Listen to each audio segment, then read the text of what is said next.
Kamusta mga kapatid? Sabi nila may flood control projects daw sa buong bansa.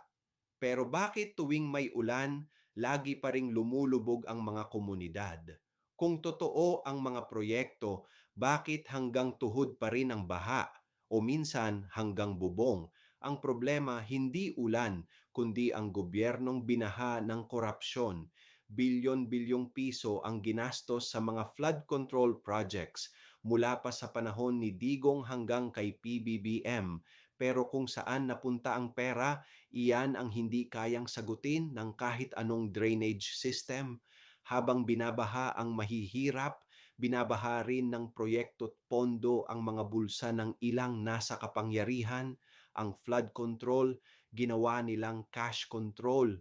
Mga kapatid, hindi lang tubig ang dapat natin patuyuin, kundi ang sistemang nagpapayaman habang nilulunod tayo sa kahirapan.